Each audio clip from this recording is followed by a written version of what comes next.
service. Now I'm pleased to welcome a very special guest, all the way here from the year 1864. Please welcome the founding minister of the Church of Messiah of Montpelier, the Reverend Charles Allen. Charles Allen. All right.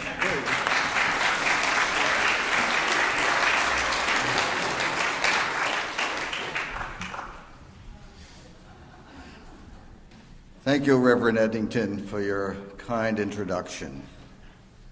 Good morning, my fellow Unitarians. I will relate to you, to the best of my recollection, the events that led to the eventual forming of the Church of the Messiah. Prior to 1864, a Unitarian society had been organized and maintained in Stowe, Vermont. As a recent convert to that faith, I preached to that society while vacationing in Vermont.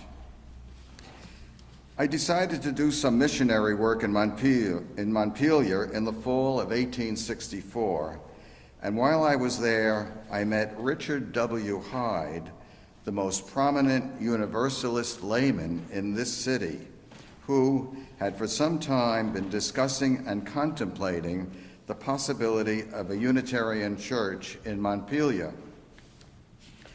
I was gladly welcomed and treated with hospitality and kindness. By the end of November of that year, I wanted to leave this city for other fields, but those of the Universalist faith and Unitarian tendencies insisted that I should remain. After much thought, I did decide to stay. Several Unitarian ministers preached here at different times before myself. Some of the leaders of the movement here preferred the Unitarian name, but the good souls were wholly disposed to support any kind of liberal Christians who could ensure success. The truth is that our society was properly a fusion of Universalists and liberal Orthodox with a sprinkling of Unitarians and spiritualists.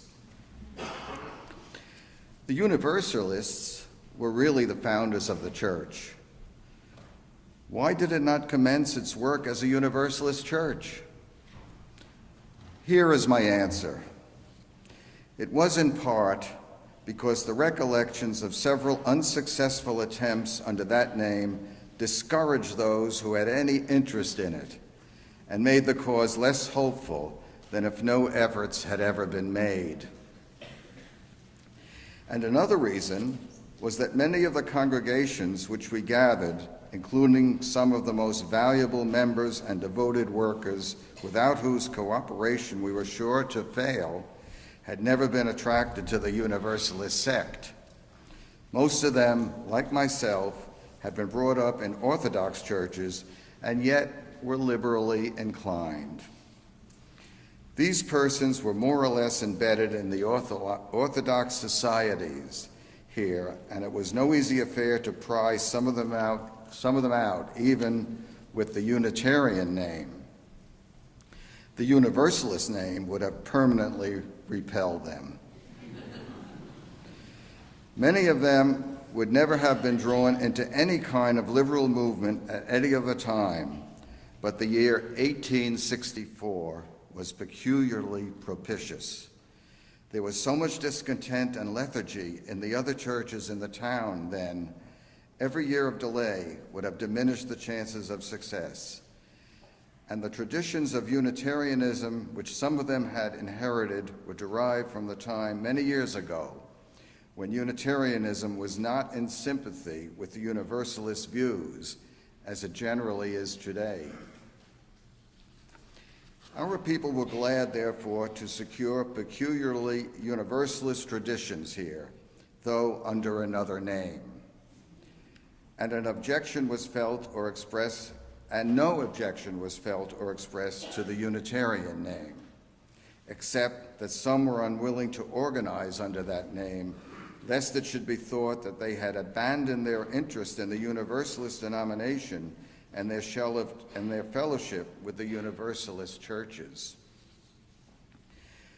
On December 13, 1864, 22 good men and true met in Montpelier at the office of W.G. Ferris, Esquire, for the purpose of organizing a religious society for the support of a liberal Christianity in Montpelier. After organizing on December 13th, the first regular meeting of the society was held 3 days later at the Pavilion House at 7 o'clock in the afternoon. Colonel Levi Boutwell, one of the founders, was the owner of the hotel, and his house was freely and gladly given. The founders and first attendants of this church included some of the finest people in Montpelier. These 22 immortals must be considered the citizens who founded the church with myself. Some did not sign the covenant of fellowship, but should be included. One person, William F. Brayman, left in his will the sum of $31,000 to his church. He was a very peculiar man. But he became a real benefactor to many institutions here. A retired gentleman living on Upper Elm Street, his fortune and his generous bequests were for some years a matter of comment. Several Unitarian ministers preached here at different times before myself. A Reverend A. Livermore was one of the greatest preachers of his time, but it remained for myself to found the Church of the Messiah. When I was first called to be minister, we held our meetings in the Village Hall, now reconstructed as the Leo Johnson Garage of State Street. Later, my fellows met in the courthouse, but not without opposition, however, from some of the townfolk. The opposition to any liberal religion at that time was strongly marked. The real purposes of the Church of the Messiah may be stated from the first records as follow.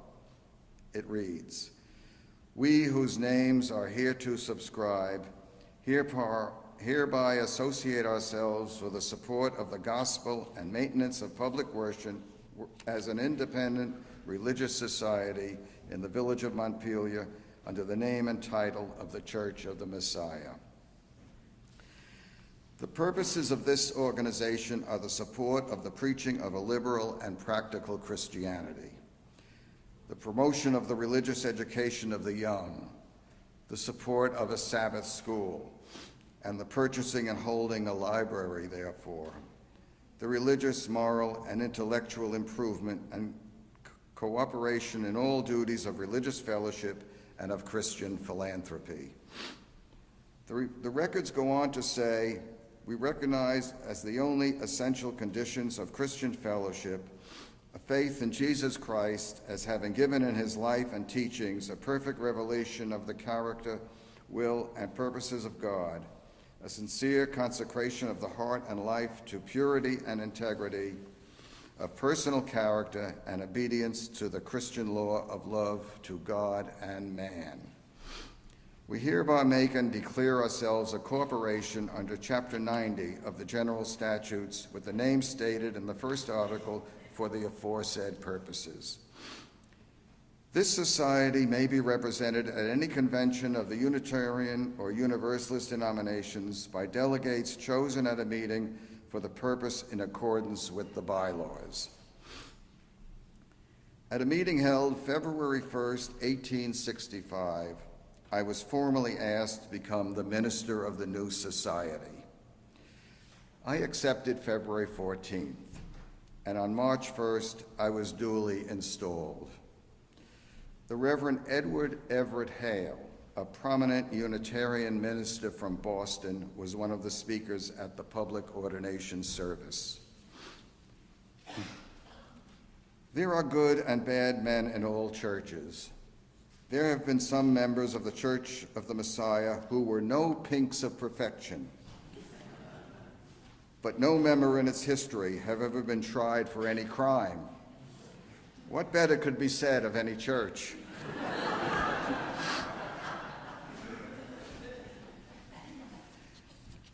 As in nature, so in life, new seasons follow the old. New work, new needs, new problems continually succeed those of the yesterdays. Interbreeding often breeds weakness, and new blood constantly added must lend vigor or the day is lost. So it is not alone to the memory of the noble men and women who founded this church, and not alone to the endeavors of those who have bore the blood of the fathers, that we should doff our hats.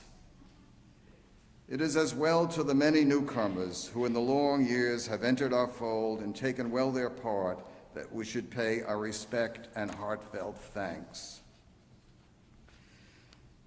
The Church of the Messiah went on.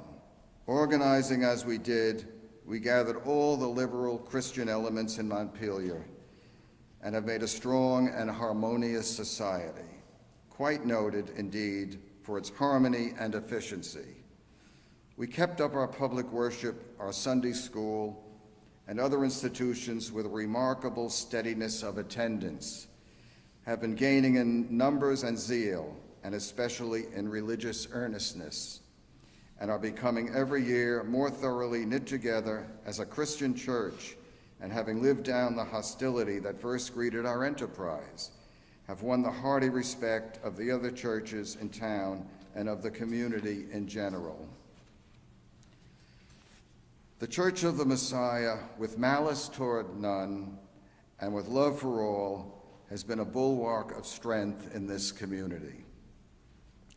Believing in those early days in the fatherhood of God, the brotherhood of man, the leadership of Jesus, salvation by character, the progress of mankind onward and upward forever, and welcoming all those who come to its doors. Thank you, and thank you for inviting me. And now I will pay a visit to the children in the Sabbath school.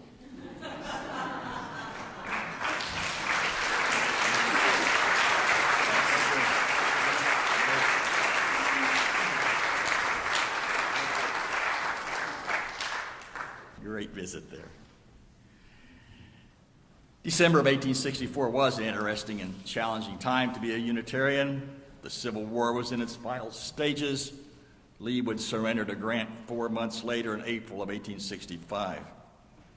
By 1864, both the Unitarians and the Universalists had established themselves in the religious landscape of New England as liberal Christian alternatives to the harsher forms of Calvinism that predominated the congregational churches of that time. But on the Unitarian side, the pot was beginning to stir. 25 years prior to the founding of this church, Ralph Waldo Emerson addressed the graduating class at the Harvard Divinity School in 1838. By now, he had left the ranks of the Unitarian clergy, and he challenged the idea of the centrality of Jesus Christ when it came to faith formation in this address he gave. One does not really need Jesus, he maintained, as a route to the divine. To advance his position, Emerson joined with others of similar persuasion. They founded an organization called the Free Religious Association. They were trying to push the Unitarians beyond their Christian roots to embrace a wider vision of what it meant to be a person of faith. They were not anti-Christian. They considered themselves more than Christian. And so, are we Christian or are we more than Christian? This was the debate within the post-Civil War Unitarianism that went on. It was theological and geographical. The free religion message found resonance in the Unitarian churches that were part of the westward movement as Unitarianism began to spread beyond its New England base. The New England Unitarian churches, by and large, however, remained in the Christian camp. So it should come as no surprise that when it came time to found a Unitarian church here in Montpelier in 1864, this being New England after all, its founders came down on the side of maintaining Unitarianism's definitively Christian identity. They named their church the Church of the Messiah. And their original covenant, as we saw earlier, called on members of the Church of the Messiah to accept the gospel of Christ as our sovereign law. But the language of that first covenant proved to be much more of a beginning point than an end. This Christian more than Christian debate continued within the Unitarian ranks. And I'm sure a lot of that debate probably took place right within these walls, and I would love to have been around to have heard it. The point is, a door was left open so the debate could go on here. And as the 19th century gave way to the 20th, the more than Christian folks gained the upper hand. And then as the 1930s and 40s came along, the debate shifted to, does one even need to be a theist, a believer in God, to be a Unitarian? And the answer came to be, well, some of us do and some of us don't. It was over 40 years ago that this church changed its name to the Unitarian Church of Montpelier as a way of acknowledging these changes that continued to sweep through and still continue to sweep through our liberal religious movement. And this, in fact, is what I find to be most attractive about today's Unitarian Universalism. It's what attracted me into its ranks and into its ministry. For this is a faith tradition that keeps its door open, a tradition that is willing to continually re-examine and redefine itself. And this is why it is so important that you be here as a religious and spiritual home for the seeker, for the men and women for whom the journey of the Spirit is as important as the destination. And so I trust that your door will remain ever open for such folk as your future unfolds. Alleluia.